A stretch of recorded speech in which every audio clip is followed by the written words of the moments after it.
Olá pessoal, me chamo Momi, do canal A Branco e o Preto. Para quem está chegando agora, estamos fazendo uma série, melhor dizendo, sobre interpretação dos sonhos, né, dentro da literatura do Sigmund Freud e todos os pesquisadores que ele acabou estudando. Né. Já estamos no episódio 9. Né. Siga a gente no canal do YouTube, para aqueles que estão chegando, para entender toda a série que está sendo passada, e a gente também está no Spotify, para quem quiser escutar, e siga a gente lá também. Então vamos lá. Nos episódios anteriores a gente falou do quê? Dos estímulos somáticos orgânicos dentro dos sonhos. O que são esses estímulos somáticos que podem causar elementos nos sonhos? As alterações orgânicas que podem gerar também elementos, no caso de alterações poderia ser algum tipo de doença. Falamos também por que esquecemos dos sonhos, as características psicológicas do que pode ser um sonho. E o último episódio nosso falamos sobre a moral dentro dos sonhos. Né? Nesse episódio falaremos das teorias que existem dos sonhos e suas funções. Será que existe uma função em sonhar ou não? Né? Quais são os tipos de teoria que tem logo após a iniciação pré-científica e a academia começa a entrar no processo científico, né? Como que eles pensavam isso na época do Sigmund Freud em relação aos sonhos médicos, neurologistas, psicólogos e tal. Né? Agora, para quem está chegando agora entender todo esse processo dessa série, é ideal que pegue lá do episódio 0, né, que foi o episódio piloto, para poder entender.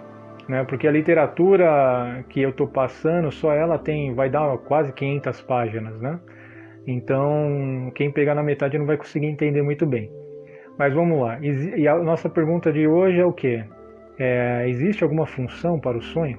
Né? E dentro disso, nosso colega, que a gente já vem falando há muito tempo, Sigmund Freud, ele diz, abre aspas, já travamos conhecimentos com vários grupos de pontos de vista que merecem ser mais ou menos intitulados de teoria dos sonhos nesses sentidos do termo.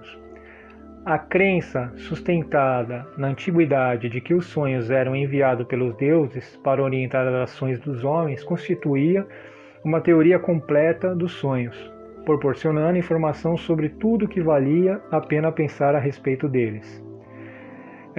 Desde que os sonhos passaram a ser objeto de pesquisa científica, desenvolveu-se um número considerável de teorias, inclusive algumas que são extremamente incompletas. E ele continua, sem a intenção de fazer qualquer enumeração exaustiva, podemos tentar dividir a teoria dos sonhos, a grosso modo, nos 3 grupos, conforme pressuposto subjacente quanto ao volume e à natureza da atividade psíquica no sonho. Então, nessa época que o Freud estava elaborando essa literatura dele, ele estudou vários outros teóricos, filósofos e tal, como eu já disse nos episódios passados. E aí o que acontece? Ele foi separando por grupo dentro do que ele achou que podia separar. Né? E aí ele vai falando da antiguidade, né? Então a antiguidade era um pouco mais, vamos dizer, não fácil de entender, mas talvez mais fácil de aceitar. Falava que os sonhos vinham dos deuses, né, no caso dos gregos, então a pessoa falava, então veio, é só seguir o que alguém falou e acabou, não tinha muito mais questionamento. Assim, com o surgimento da ciência, começa a haver os questionamentos, e são vários, e geralmente não chega a conclusão nenhuma, né? Fica sempre em aberto. Então, continuando, quais são os 3 grupos que o Freud falou que existia? Abre aspas. Primeiro grupo. A mente, presumem, ela não dorme e seu aparelho permanece intacto, como se enquadra nas condições do estado de sono, que diferem da vida de vigília. Seu funcionamento normal necessariamente produz resultados diferentes durante o sono. Surge no tocante a essa teoria a questão de saber se elas são capazes de extrair todas as distinções do estado do sono. Além disso, não há nenhuma possibilidade de elas poderem surgir qualquer função para sonhar. Elas não fornecem nenhuma razão pela qual devemos sonhar, pela qual o complexo mecanismo do aparelho psíquico deva continuar a funcionar mesmo quando colocado em circunstâncias para as quais não parece destinar-se. A única reação adequada parecia-se ser ou o sono sem sonhos, ou havendo interferência de estímulos perturbadores ou despertar, e não a terceira alternativa, que era sonhar. Aqui esse grupo de pesquisadores, dentro, que ele separou em 3 grupos de pessoas que pensavam, ele conseguiu identificar 3 tipos de teorias dentro da maioria das pessoas que ele estudou. Do primeiro, eles vão usar a mente como uma máquina, vamos dizer assim. Então a pessoa dorme e acabou, e o sonho em si não tem uma função, ele não serve função para nada. E alguns ainda vão falar muito em questão das sensações somáticas, né? Então o organismo tem algum tipo de movimento interno, né? Sei lá, está digerindo a comida enquanto você está dormindo, isso gera uma perturbação que gera um estímulo e gera um sonho. Mas o sonho em si não tem uma função. Esse é o primeiro grupo.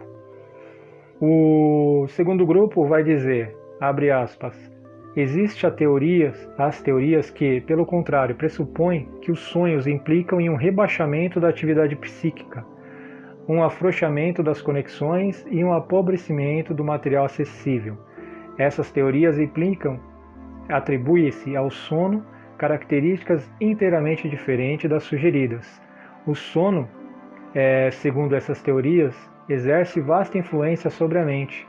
Não consiste apenas no isolamento de uma mente em relação ao mundo externo. Em vez disso, ele se impõe ao mecanismo mental e deixando temporariamente fora do uso. Pelo que eu entendi dentro da literatura também, é que nesse segundo grupo de pensadores que nessa segunda opção, eles pensam que a gente sonha justamente para baixar a intensidade psíquica do organismo, ou no caso do aparelho psíquico, que seria o encéfalo, né?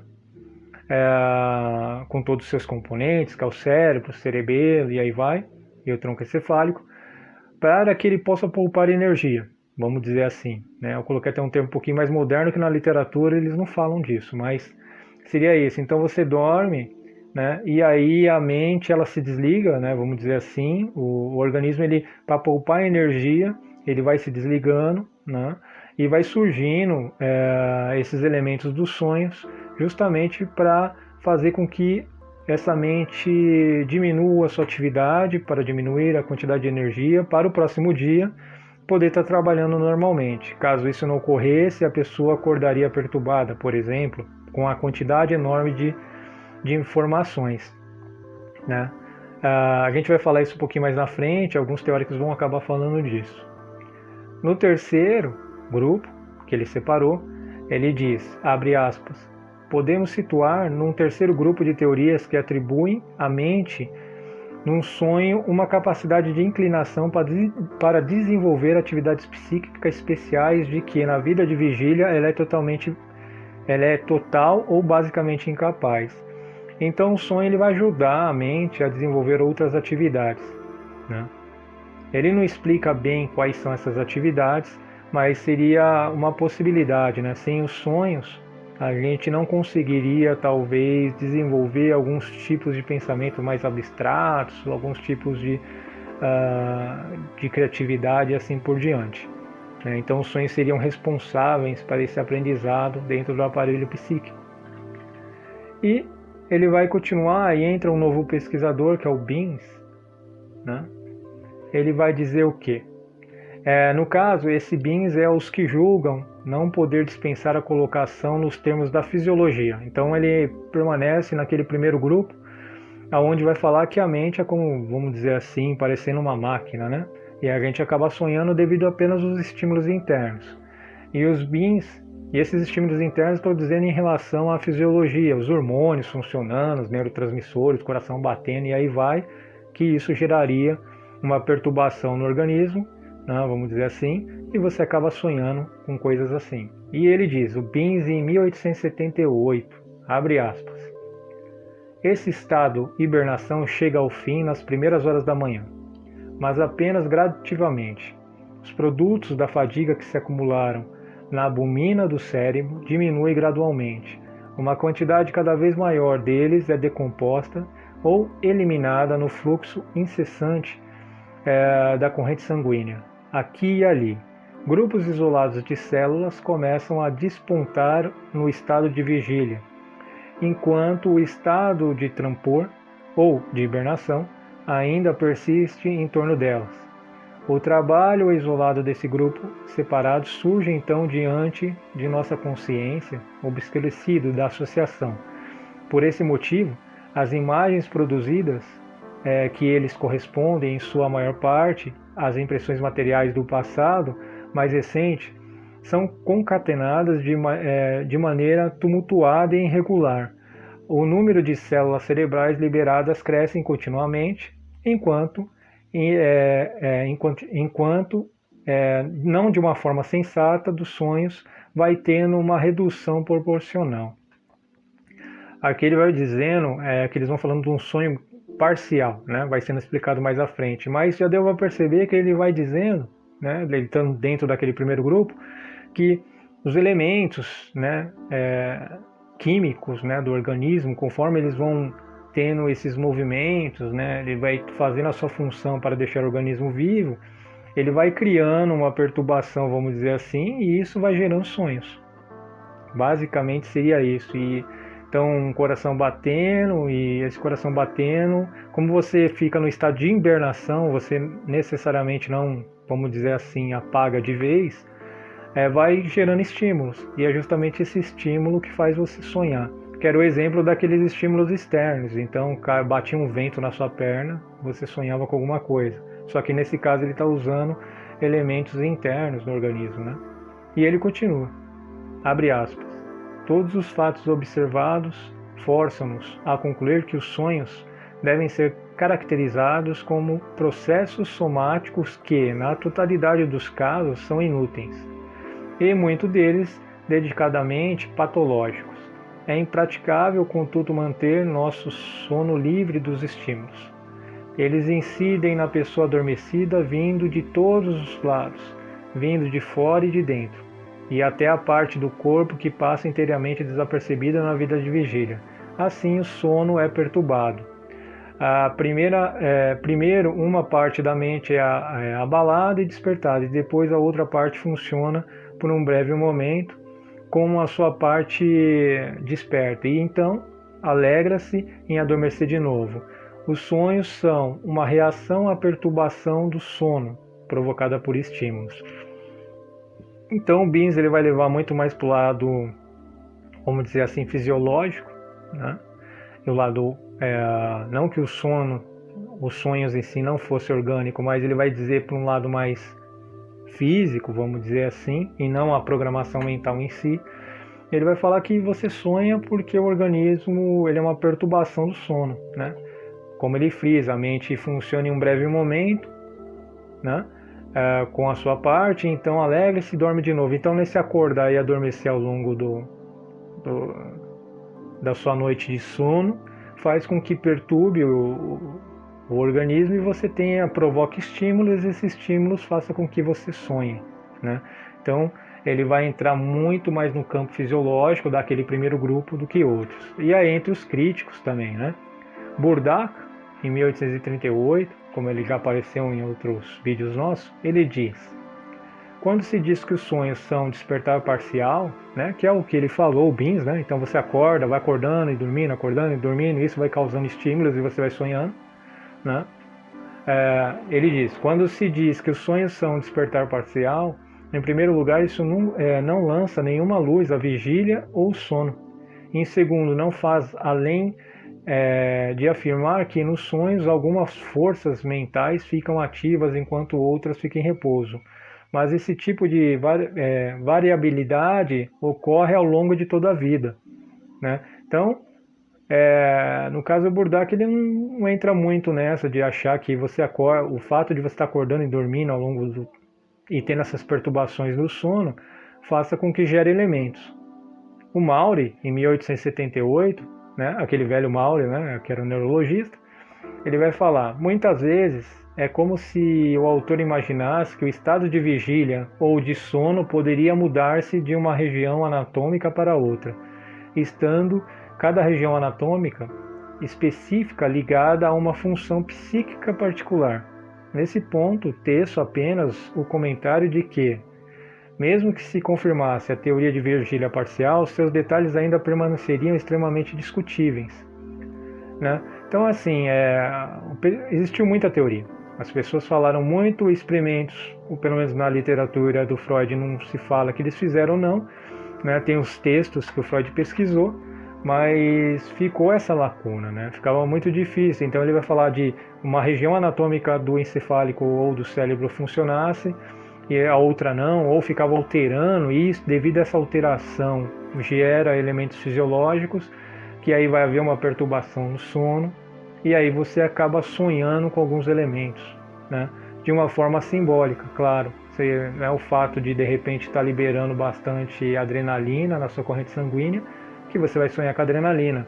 Mas talvez a adrenalina ela vai representar de uma forma simbólica, de repente você correndo no sonho. Pode ser. Eu estou colocando isso. Freud não falou isso não, né? Então, qual era a função do sonho? Um dos que falaram da função do sonho, devido a tudo isso, porque tinha que ter uma função. Para que você sonha então, né? E aí o Freud gosta desse Robert, ele não explica quem é esse Robert, não fala o sobrenome para tentar localizar, ele só coloca como Robert nesse livro. Ele fala, abre aspas, os sonhos como um processo somático de excreção, do qual nos tornamos conciso em nossa reação mental a ele. Os sonhos são excreção de pensamentos que foram sufocados na origem. Um homem privado da capacidade de sonhar ficaria com o correr do tempo mentalmente transtornado, pois uma grande massa de pensamentos incompletos e não elaborados e de impressões superficiais se acumulariam em seu cérebro. E por seu grande volume, estaria fadada a sufocar os pensamentos que deveriam ser assimilados em sua memória com conjuntos completos. Os sonhos servem de válvula de escape para os cérebros sobrecarregados. Possuem o poder de cura e alívio. Então, o sonho, para o Robert e o Freud, pelo que parece lá no comentário dele, ele gosta um pouco, ele acha bem rico essa colocação. Ele vai servir para quê? Tudo aquilo que a gente recebe de informação durante o dia, a gente, a hora que adormece, essa informação sai, vamos dizer assim, de uma consciência, iria por algo que o Freud depois vai falar de inconsciente, justamente para poder diminuir a atividade psíquica e organizar todas as informações para o dia seguinte. Pelo menos foi essa forma que eu interpretei, de uma forma mais simples, né? Então ela seria uma válvula de escape, porque se caso a gente não sonhasse, as informações que a gente recebe durante o dia, ela ia se acumulando, se acumulando, se acumulando, e segundo Robert, sobrecarregaria o aparelho psíquico, né? Então os sonhos, ele vai servir como uma válvula de escape para pegar essa informação do dia a dia e, vamos dizer, ir guardando em um cofre, vamos dizer assim, de uma forma bem popular e bem simples, para que não sobrecarregue, né, a memória principal, né, desse aparelho psíquico. Estou colocando dessas formas simples, o Freud não falou dessa forma, para ficar mais fácil o entendimento, né? Então vamos para o próximo. O Delage, ele vai falar dos fragmentos, sonhos fragmentados, né? Então ele coloca, abre aspas, identifica o material dos sonhos como consistindo em fragmentos e resíduos do dia precedente e de épocas anteriores. Tudo o que aparece em nossos sonhos, ainda que em princípio nos inclinemos a considerá-lo como uma criação da nossa vida de sonho, revela-se, quando examinamos mais de perto, como a reprodução não reconhecida de material já vivenciado. É aquela velha história. Então, que nem a gente falou em alguns episódios anteriores, a gente sonha coisas hoje, fragmentos melhor dizendo, a gente sonha coisas hoje devido a ter acesso a alguns fragmentos de coisas que aconteceram em dias passados ou em anos passados, né? É isso que ele está querendo dizer. E ele continua, mas esse material de representação possui uma característica comum. provém de impressões que provavelmente afetaram nossos sentidos com mais intensidade do que nossa inteligência, ou das quais nossa atenção foi desviada logo depois que surgiram. Quanto menos consciente e, ao mesmo tempo, mais poderosa tenha sido uma impressão, mais possibilidade tem ela de se desempenhar um papel no seguinte sonho. Então, ele está repetindo o que a gente já falou em outros vídeos, eu só não lembro qual agora, que a intensidade ou as emoções envolvidas no dia de vigília, e mais algumas informações fragmentadas que tenham ligações concatenadas ou tenham algumas ligações, podem fazer com que você, assim que você descanse, você sonhe. Basicamente ele está dizendo isso. Principalmente aquelas que tiverem mais significado simbólico para a vida da pessoa. E entrou mais um teórico, ele é do grupo dos somáticos, que vai ter a ver com o organismo em si, vamos dizer assim. Soma seria, como eu posso explicar, o organismo, a reação que o organismo tem sobre algum tipo de perturbação. Então vamos lá. Segundo Schenner, desculpa se eu falei errado, mas esses nomes são em alemão, abre aspas. Por outro lado, os estímulos somáticos não fazem mais do que fornecer a mente material que ela possa utilizar para suas finalidades imaginativas. A formação do sonho só começa aos olhos de Schenner no ponto em que os outros autores encaram como seu fim. E aí ele continua, o que a imaginação dos sonhos faz aos estímulos somáticos não pode naturalmente ser considerado como servindo a alguma finalidade. Ela os desloca para o lado, para o outro, e retrata as fontes orgânicas de que surgiram os estímulos do sonho em causa numa espécie de simbolismo plástico. Continuando, felizmente, porém, não me parece restringir-se a esse método único de representação. Por outro lado, pode-se valer-se de toda uma fileira de casas para indicar um único órgão. Por exemplo, uma rua muito longa, repleta de casa, pode representar um estímulo proveniente do intestino. Além disso, partes isoladas de uma casa podem representar partes separadas do corpo. Assim, num sonho causado por uma dor de cabeça, a cabeça pode ser representada pelo teto de um quarto, coberto de aranhas, repletos e semelhantes sapos. Então ele vai dizer, dentro de uma questão somática, que, por exemplo, se durante o sonho você tem vontade de ir no banheiro, esse estímulo no organismo, ou na bexiga que você vai ter, vai gerar um estímulo no aparelho psíquico, e esse estímulo vai causar um simbolismo plástico que vai fazer com que você sonhe. Como o seu organismo ou sua mente sabe o que é a água, o calor da água, que a urina sai quente, então ele vai se concatenar com coisas que você já viu sobre água e etc. E se essas coisas que você viu sobre água e etc. tiver uma ligação ainda emocional, sei lá, um dia você estava numa praia e a água estava bem quente, e você teve um prazer muito grande, há essa possibilidade de o fato de você sentir vontade de urinar enquanto estava dormindo, como a urina ela já tem esse calor e a urina ela é líquida, ela vai se concatenar com esse sonho que você tinha, que estava na praia. Pode ser, Pode ser, seria uma das opções. E é isso que ele está dizendo, que fenômenos somáticos, dentro dos órgãos, pode gerar elementos para os sonhos. Continuando, assim, o pulmão que respira, aqui no caso a gente vai entrar, seria alguns aspectos que podem gerar elementos para os sonhos de acordo com os órgãos. E aí eles continuam, no caso é o Freud dizendo, ele vai dizer o quê? Abre aspas. Assim, o pulmão que respira será simbolicamente representado por uma fornalha flamejante. O coração será representado por uma caixa ou cesta oca. um sonho causado por estímulos provenientes de órgãos sexuais masculinos poderá fazer com que o sonhador encontre na rua a parte superior de um clarinete ou uma boquilha de um cachimbo ou um pedaço de pele de animal. Então é interessante, né, que a gente começa a filosofar sobre isso e às vezes até analisar nossos próprios sonhos, que vê que pode ser isso, né? O Freud no final desse capítulo ele não consegue afirmar nada, mas pode ter, né, o que?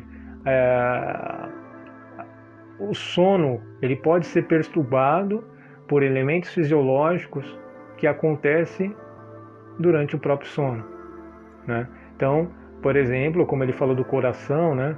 O último que ele falou foi do pulmão. Então você começa a respirar muito e de repente você tem uma falta de ar ou não, né?